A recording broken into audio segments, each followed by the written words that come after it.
We are a river city, a bold city, the First Coast, a place to create and to belong. Here, the sun shines a little brighter, and so do the people. We share a love for our region, a pride for Jacks, and a passion for the beautiful game, dedicated to giving everyone a sporting chance. Together, we will elevate soccer and sport in our community by lifting every voice. We are Sporting Club Jacksonville. We are Sporting Jacks.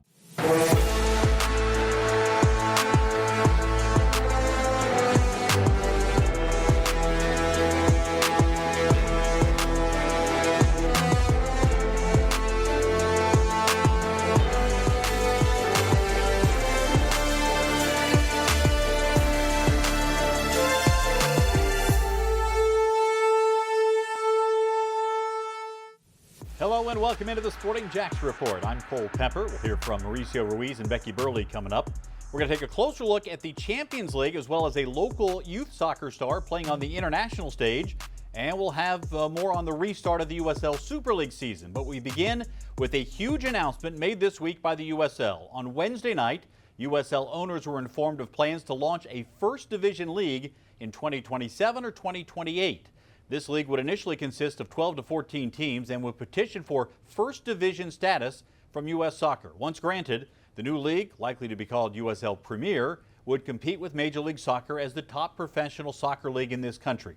Coming up in Mauricio's Corner, we'll get Mao's thoughts on the announcement and what it could mean for Sporting Jacks. Now, after the first half of the season concluded, there was still some unfinished business in the USL Super League. Tampa Bay and Fort Lauderdale lost a game to Hurricane Milton, and so a week before most of the rest of the league resumes play, the Sun hosted United in a Florida derby with potential playoff positioning on the line. To Tampa we go, and this was one highly anticipated as the season finally got underway in Tampa. Fort Lauderdale would have the best of it early on, gaining the early edge on the goal just shy of the hour mark, with Shada Hamid finding the back of the net. Then Fort Lauderdale would stretch the advantage as they were able to score just minutes later. Tampa Bay, though, showed great resolve. The Sun actually had the best of it in this match. They didn't have the results always, but they created opportunities. Here, a penalty set things up, and the Sun able to convert to make it 2-1 in the 71st minute. That would not be the last we would see of this sort of situation. In stoppage time, another penalty drawn, and an opportunity for Tampa Bay to gain a point at home, and the delivery on the PK. The celebration was on thanks to Cecile Nielsen. And there was some drama late as well. 100th minute. Fort Lauderdale trying to press. Tampa couldn't clear. Still the save right at the whistle.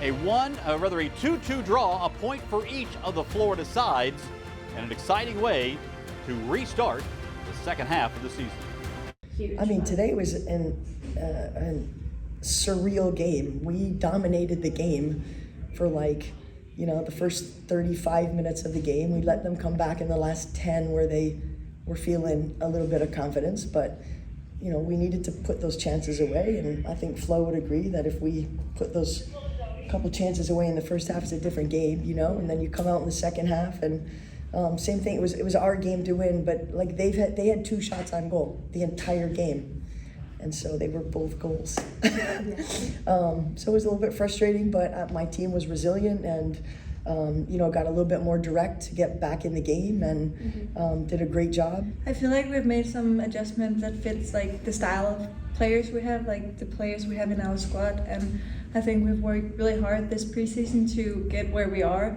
Of course, maybe it wasn't our best game today, but with this team and this formation, we have so much to improve, and we can do way better. And I think if we keep working on our team and formation, we can be the best. All right, we welcome in Becky Burleigh now. Becky, this was quite a game. Tampa Bay certainly had the best of it, but they needed the two late PKs to try to get the win. This was a wild one. That is soccer in a nutshell right there. And it's funny because people who aren't soccer fans can't really grasp onto the concept of dominating a game and not having the outcome at least lean towards you. But I think that game shows us that sometimes that happens. And hey, kudos to Tampa Bay for being able to come back and snatch a point from the throes of losing. These rivalries are young, but there's no doubt they're real. And I think they're only going to strengthen over time. But when you have the in-state derby, per se, it makes things even more interesting. All right, thank you, Becky. More from you coming up in just a moment. Now joined by Mauricio Ruiz. And Mal, we're going to have a little bit more here coming up on the USL big announcement. But right now I want to turn to the U.S. Open Cup, which released the schedule last week. This is the competition that includes teams from pro leagues and a chance for amateur teams to play as well. It's the oldest soccer competition in North America, dating back to 1914. So here's a look at the schedule for the USL Championship teams. The first round falls over 3 days, but the first two have USL Championship teams in action. Tuesday, March 18th, you have Hartford Athletic facing the New York Shockers of the NPSL. Miami FC hosts Naples United, another NPSL side. Loudoun United goes to Westchester United, a U.S. Adult Soccer Association amateur team, while FC Tulsa goes across town to face Tulsa Athletic of the UPSL. Then on Wednesday, you have the 19th of March, Lexington SC hosts UPSL side Southern Indiana, Birmingham Legion hosting Little Rock Rangers, a USL League Two side, El Paso hosting amateur side Harpo's FC, and Monterey Bay hosting Inter San Francisco, another amateur team. Mal, there's been some controversy about Major League Soccer not sending all of the teams to the U.S. Open Cup. Nonetheless, we now know the rounds for the first 8 teams anyway in the USL Championship. What jumps out at you about this list?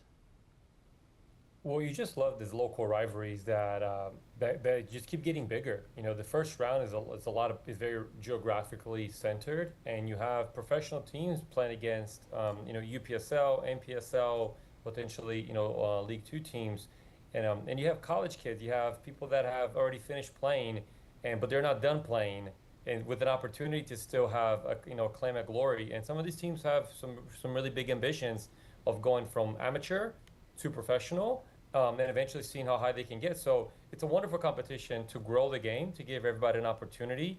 And it's a shame that it's not embraced by the entire country and all the leagues, as we've talked about. But the USL Championship teams and USL League One teams are really well represented and have done extremely well in this cup in the past. Well, and next year at this time, we'll be talking about the Sporting Jacks team potentially preparing to play in the U.S. Open Cup, at least in maybe next year, following or whatever that looks like. It's going to be very exciting for soccer fans in Jacksonville.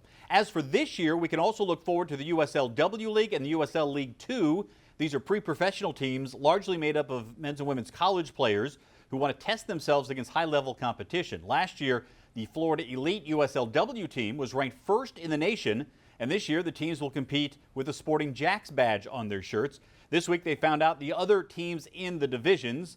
Let's take a look at there. You can see the W League team will play in the Southeast Division, as will the League Two team. The women will face Brevard SC, Brookhouse out of Maitland, FC Miami City, Fort Lauderdale United, Kings Hammer FC, Sun City in Lakeland, great name, Miami Athletic Club, and Tallahassee Reckoning. On the men's side, Brevard and Brookhouse will also be in the same division with Brave FC from the Villages.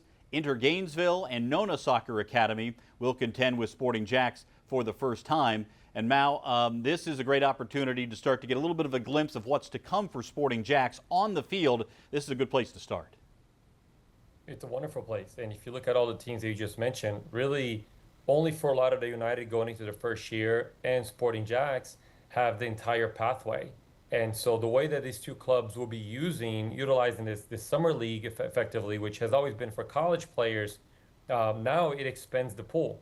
It expands the pool for local youth players that want to play and test themselves against slightly older players, whether if they're ready, if they're good enough, they're ready, and players outside of the market that want to just put their foot in the door to potentially get that pro contract. So the player pool for this summer will grow. Also, the objective will grow. It's not necessarily just about winning the summer league. It's about identifying and developing players to eventually play our first team. So it's going to be an exciting summer, and really ultimately the first time that we'll get to see players running around and kicking a soccer ball in a Sporting Jacks uniform. All right, now to the Champions League, where the first legs of the knockout round were completed this past week. In these games, the teams finishing from 9th to 12th in the league stage went on the road to face the teams that finished 13th to 16th, so a road win would be massive in this first leg. As you can see, Juventus and Bruges, Feyenoord all got wins away. All they have to do now is earn a draw in the second leg to advance to the round of 16. Real Madrid, a dramatic win over Man City as well. Mauricio, what stood out to you in the first round of the knockout stage? Well, the level of the games, I mean, they were just competitive, all over. Really, outside of the only two games, PSG and Brest, which are two local derbies there. I mean, they actually just played about a week ago in the local league, and then the Dortmund Sporting. That was a bit surprising that Dortmund took 3-0 to Sporting. Not that they won, but being away from home. But the biggest surprise, and maybe we shouldn't be surprised, is Real Madrid going into Manchester and getting that win.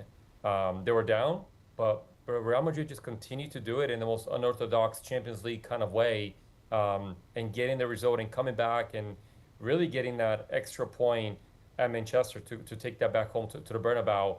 That's going to be a huge game. And Man City really not doing well in the EPL.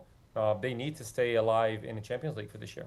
Now, those second legs will take place on Tuesday and Wednesday, and the round of 16 will begin in early March. All right, time now for Mauricio's Corner. And this week we have got to talk about the big announcement made by the USL that they're going to launch a first division league rather, that's going to include 12 to 14 clubs in 2027, 2028. Mauricio, this is massive news. Let's first talk about the impact that this is going to have on the soccer landscape in the United States. Then we'll get to the impact on Jacksonville, but really big news this week. It's huge, and unfortunately it doesn't come with all the details that we would all want. So I'm sure that the Twitter warriors are going to be breaking it down and criticizing it and comparing it to other things, because the final details just aren't quite ironed out just yet. And they know that, and Paul McDonough, the executive of the USL, said as such.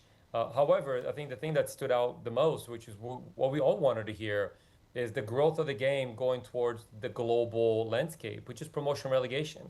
The country's the demographic is huge, and it's not easy to do, but they're going to work on it, and they're committed to it. And I hope that it starts on the first year, because we've had other professional leagues, we've had other leagues try to compete with the MLS, but none of them that have had their secret sauce, which is the first time an American league will introduce promotion relegation, which is what we've all been wanting and hoping for. So the time is now, and the time is coming.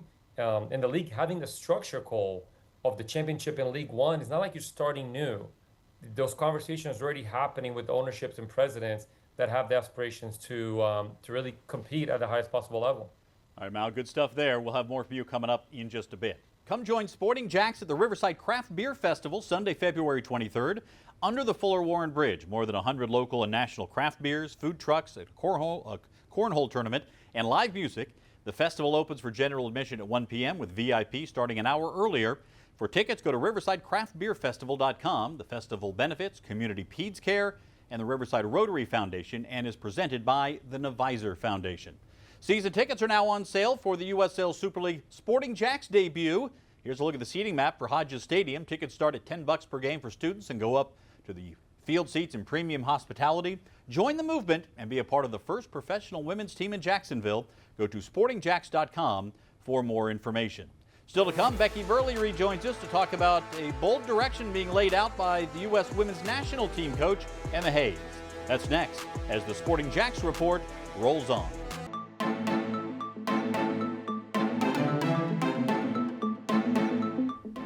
Now that the USL Super League has kicked off the second half of the season, a reminder you can catch every game streaming on Peacock, whether that's Tampa Bay Sun against Dallas Trinity tonight, Carolina Ascent hosting Lexington tonight as well on Peacock. Here's how the standings look after now every team has played 14 matches after Fort Lauderdale and Tampa Bay got their match in. You can see that the point for Fort Lauderdale United got them to jump up to third in the table. They're level on points with Carolina, but ahead on goal differential. That's big because the top four teams at the end of the season will make it to the postseason. And we now welcome in Becky Burleigh. Becky, during the Super Bowl, we had a number of ads that really focused on women's sports from Nike and also from Dove. What was your thought about seeing that sort of thing on the biggest media stage of the year? I think it just shows us that this moment that women's sports is having has financial implications, because people aren't going to spend that kind of money on Super Bowl ads if they don't think there's a return on investment.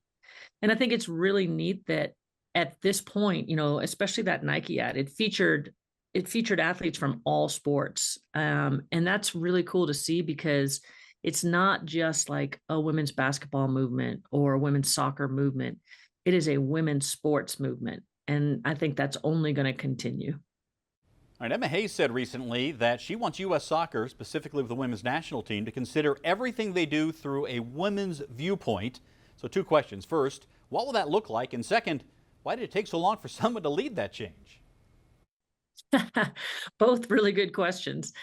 I think the first one, it just reminds me, can't see the label from inside the bottle. And so we have been so conditioned to look at soccer through a male lens, because that's how we were all socialized. I was fortunate to have some female coaches young in my career, but that's not normally the case. I mean, there's probably players on the national team now that have never had a female coach until they've had Emma as a coach.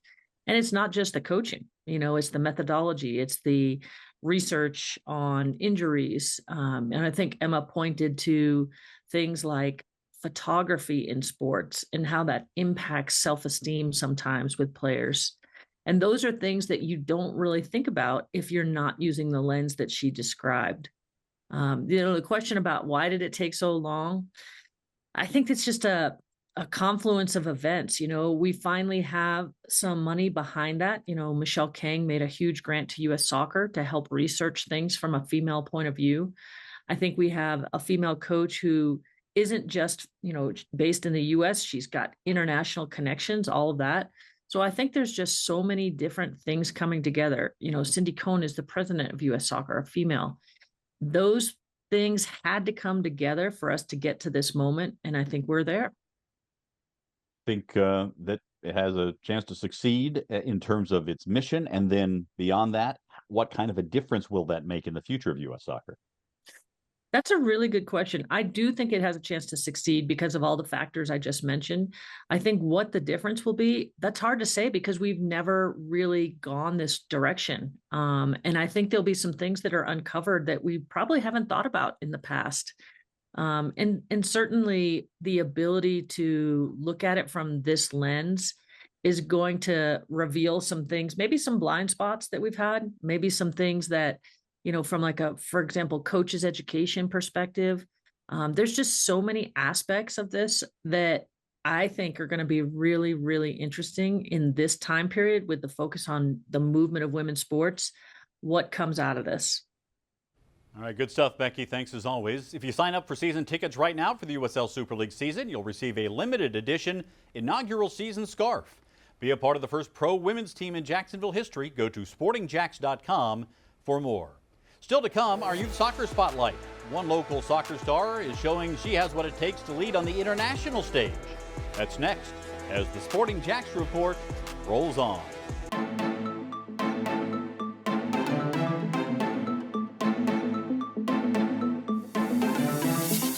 In the coming months, Sporting Jacks will be unveiling the inaugural kit. You can already get official Sporting Jacks merchandise, from shirts and hats to sweatshirts and scarves. Head to sportingjacks.com/shop or hit that QR code to get your official club gear today. Time now for the Youth Soccer Spotlight, presented by the Bearded Pig Barbecue. And today we're introducing you to a young soccer star who has already gained some international experience. Camila Adame is just 15 years old. Despite her age, she was selected as the captain for the Puerto Rico U17 youth national team during a recent CONCACAF World Cup qualifying tournament. Adame plays her club soccer at Florida Elite and plays for Creekside High School. Her composure on the field and her maturity off the pitch are impressive. She helped lead Puerto Rico to their group win with victories over St. Vincent and the Grenadines, the Cayman Islands, and Bermuda last month. She's excited to represent Puerto Rico, where her mother is from, and the road she has taken is a lesson in perseverance and a passion for the game. So the first time I went to their tryouts, but I couldn't try out because I actually tore some ligaments in my ankle before. But they did show interest, and it was really exciting to know that they were interested in me, and they always wanted to keep in touch. So it was very exciting, and at first, it was a great experience. I continued to send film to them and keep in touch, and they kept on watching my games and stuff and just keep on seeking interest in me, and then I finally got called up. This past time in Puerto Rico, we had a big crowd there. They were there to cheer us on and chant for us. It was really motivating, and just their love for their own people is just incredible, and I just it fills you up with so much love and excitement just to feel the love from other people, even through just a sport. Not only for my mom always supporting me and showing me the culture of Puerto Rico, wearing the badge was just really exciting, and just being able to stand on the field knowing that you're representing your own country is a big important moment for me, and being able to sing the national anthem for them with real pride was just incredible. What a start to an international career, Mao, to have this young lady performing at such a high level. Really speaks to the talent in our area, particularly on the girls' side. Oh, we've been spoiled here on the girls' side, and she's a testament to that. At 15, to be captaining the 17 Puerto Rico national team at a qualifier in CONCACAF. What an experience for her to like she said, to wear the crest of her parents. I can't even imagine that, but she must be really proud. Certainly is, and we'll be keeping a close eye on her development as her career unfolds. Hey, be sure to join us every Tuesday night at 6 on 1010XL for the Sporting Jacks Soccer Hour. It's on the AM side, 1010 AM. You can also listen online or on demand at 1010XL.com. Still to come, a look ahead to this week's action in the Premier League. That's next as the Sporting Jacks Report rolls on. I want it now. I got it.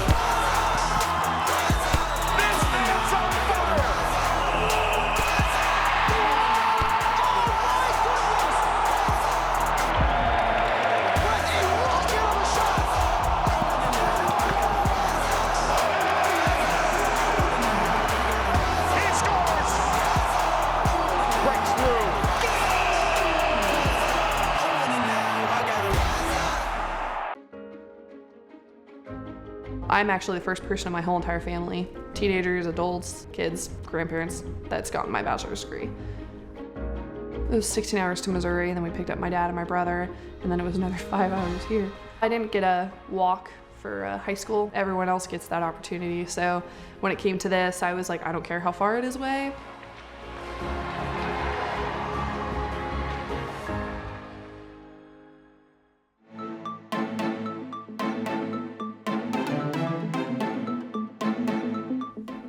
You can watch the Sporting Jacks Report every Saturday before the start of Premier League broadcasts on NBC 12.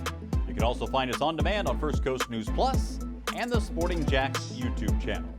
Coming up right after we're done here on NBC, it's Crystal Palace hosting Everton. Everton coming off that emotional final Merseyside derby at Goodison Park against Liverpool, where they got the draw right at the end, at the death of the game. They'll travel to Selhurst Park to face Palace. Palace is hanging around mid-table. They have more draws than wins and have been outscored on the year. Now, this is one that could really impact a lot of the sort of dynamics within the table in the Premier League. You really could. I mean, Crystal Palace has slowly just been right mid-table, and they're above Manchester United, they're above Tottenham, and they're certainly above Everton. And Everton's gotten a little bit of an uphill now. They've got a boost. They won their tie against Liverpool, if you can put it that way. So let's see what they can do, continue to go forward. But they certainly have gotten better under new management. And you talk about Everton. You have to wonder how the emotions will carry over from the final Merseyside derby at Goodison Park that happened on Wednesday night. And again, getting that goal in the 100th minute to grab the draw. The emotions just must be an absolute roller coaster right now for Everton. It has, and now they have to settle because that game happened. It's in the past. Now they have Crystal Palace to focus. So they have to be professionals and settle down and get the points. All right, Mal, thanks so much. Reminder for you to keep up to date with what's going on with Sporting Jacks. Follow us on social media. You see the handles right there for the very latest from Sporting Jacks. Thanks so much for watching the Sporting Jacks Report.